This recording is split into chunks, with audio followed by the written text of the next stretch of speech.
to remind you that on 14 May, believers of every religion are invited to unite themselves spiritually in a day of prayer, fasting, and works of charity to implore God to help humanity overcome the coronavirus. Hashtag pandemic, hashtag human fraternity, hashtag pray together.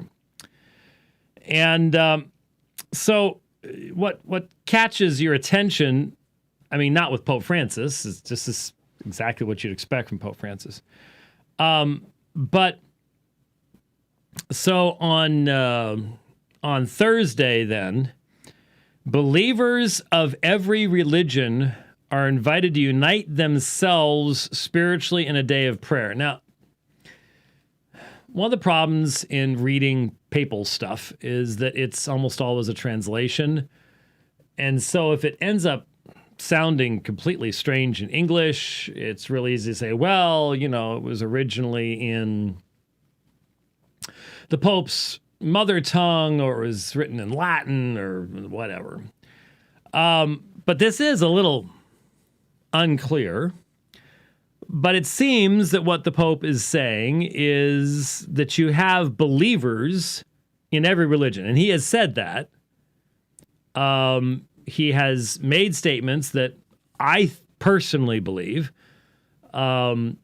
many previous popes would have found to be completely heretical. Just completely heretical.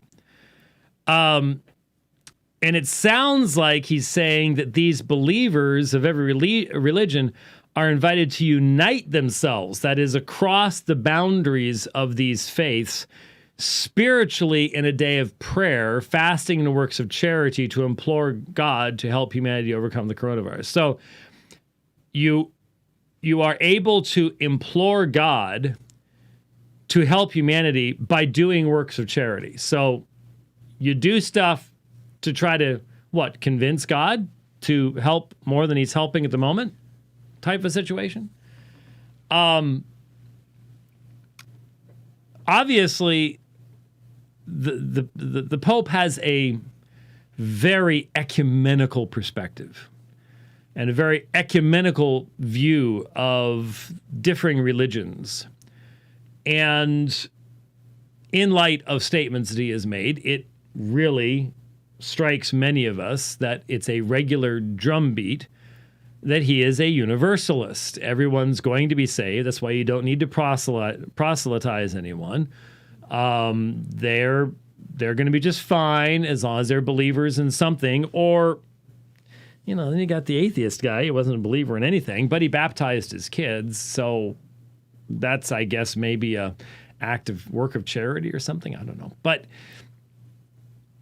whenever you have a movement toward universalism in any form, you end up with a diminishment of the centrality of Christ in every place where universalism is being confessed. So, in this realm, you have the Pope confessing universalism in such a fashion that you don't need to have Jesus to engage in meaningful prayer.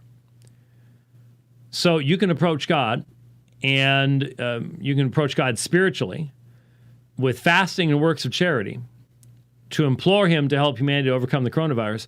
And you can do that outside of the one that he raised from the dead. And evidently, while rejecting the one that he raised from the dead and has set forth as the one who is mediator between God and men. Now, if you've never been a universalist, you've never been an inclusivist, never been just a wild-eyed leftist liberal, then you probably are not, you're probably sitting there going, these people don't even read the Bible, do they? I mean, they do, and they come up with other ways of understanding things. And so, in an inclusivist mindset, any act in integrity made toward any object of belief. So believers of every religion, now there are religions out there that don't even have a personal God. There are religions out there that have multitudes of gods. There's religions out there that basically make you a god, but hey, we all can do it. But the idea is that as long as your intention is right, that you can reject Jesus, but you're still believing in Jesus. Because as long as you have any type of faith in the concept of a deity, this is faith in Jesus. So that's how they get around this concept, is they'll say on the one hand, as a Christian inclusivist, yes, Jesus is necessary, but you don't have to know who he is. Ever since the cross, I remember just last week, we read his own words. Jesus died for everyone, unbelievers, believers, everyone. He has justified everyone.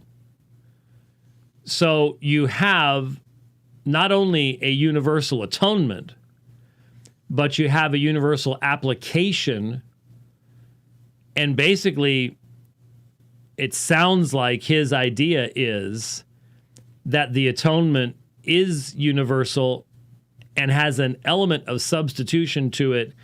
And therefore, if that's the case, there is no need for personal faith. It's better if you do, but it's not absolutely necessary.